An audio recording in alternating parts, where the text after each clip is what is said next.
Hi, this is Findeisen from Holistic Songwriting, and you're watching Producer's Edge. A couple of weeks ago, I got a question from Rachel de Batista, which at the time I thought, well, this is not going to be interesting to anyone. But then I thought about it some more, and I thought, well, maybe not, but maybe it's an interesting start of a conversation that I could have with you guys. And the question was, why do I make music? It's a tricky question to answer because there are so many factors that play into it. And obviously, like you guys, I love creating something. I love making something out of nothing. I love the experience of learning. I love looking back at my old songs and thinking, oh yeah, I didn't get this part back then. And then sort of understanding where I've come since then. But what I want to tell you today is actually a story that will maybe explain to some extent why I have so much faith in myself as a musician and why I still keep going. Now, about 7 years ago, when I decided to study music, and that was kind of a quick-handed decision because I actually wanted to study engineering first because I was always good at maths and I loved physics and all of that stuff. Then I had played this piece by Antoine Dufour, which I had just transcribed by ear from a YouTube video. And I played it for my mom, and she said, after I finished, "You sure you don't want to study music?" And my mom tells this story. She said, and then a smile came on his face, and I knew we had to study music. So that's kind of the story, how I started studying music, or that's how that idea sort of came to be. But that, I think, is probably a pretty common story. What happened after that is the story that I want to tell today. Now, I had about 2 months left before the deadlines of the applications. And I'd never really learned about music theory before. I had a good ear from writing a lot of music, but I never really knew about what I was really doing. I didn't know what intervals were. I didn't really know the chord structures. I just knew them on my guitar, So it was a really stressful time. And unfortunately, into these 2 months fell a weekend, which I planned months in advance, which was this festival, the biggest festival in Germany, Rock am Ring. And a lot of my favorite acts were coming. And, it was Marilyn Manson, Korn, and Stained, and, all these rock bands that I really used to love and still love back then. And Papa Roach was coming. Limp Bizkit. A lot of the names just coming back right now.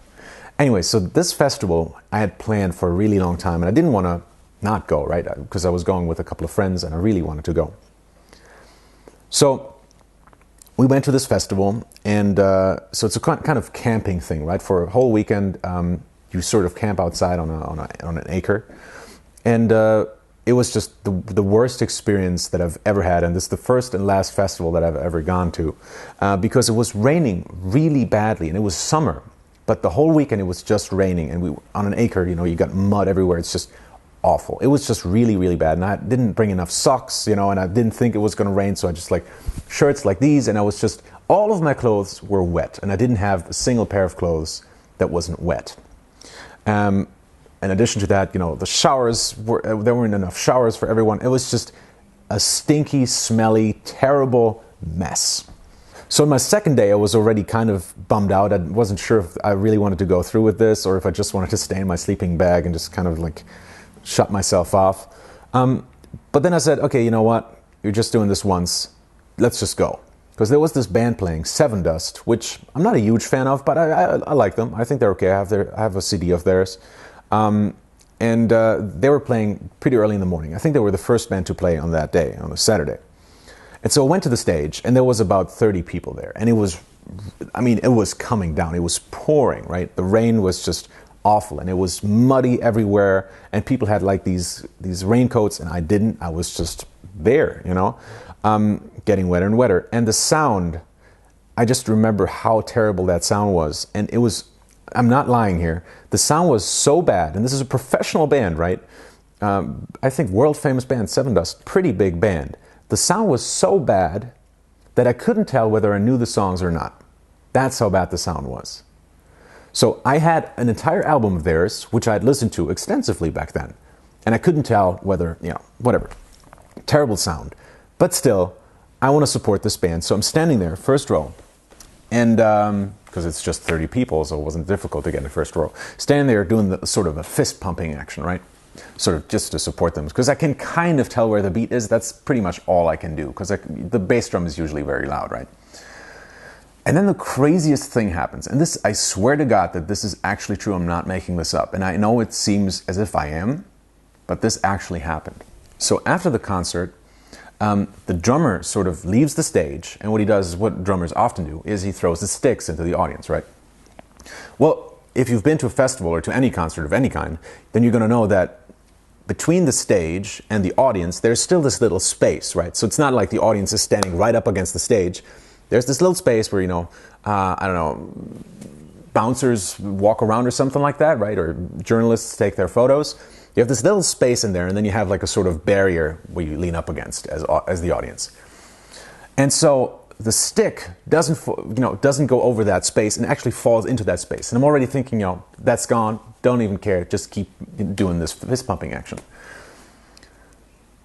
And then the crazy thing is the stick doesn't just hit the ground, but it hits the ground this way. So with the tip, actually jumps off and jumps into my hand, which I'm not even looking at the stick. It jumps into my hand and just by friction gets stuck, as if I were holding the stick normally. And I look at the stick, everyone around me looks at me, a couple of people just start laughing. The band looks at me, they're laughing, and I'm thinking, how is this possible? So that's kind of my story. I know it's a weird story, but I took this kind of as a sign, and I don't really believe in signs, and I don't believe in fate and all of that stuff.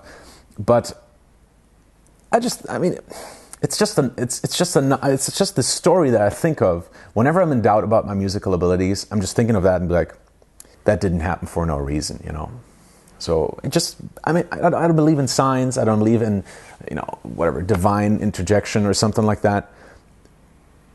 But it gives me a warm, fuzzy feeling when I think about it, and it's just like, oh yeah, that's why I'm doing that. It's because I'm supposed to. Now, I'm not making this video just to tell you my story. What I really want to start is a conversation here. I want to know why you guys make music. I have a really strange story, but I'm wondering, am I the only one who has a strange story like that? Please share your thoughts in the comments. And again, if you have any questions for the next episodes of Producer's Edge, write me an email at me@holistic-songwriting.com. I'm Friedemann from Holistic Songwriting. Take care, guys, and see you next week.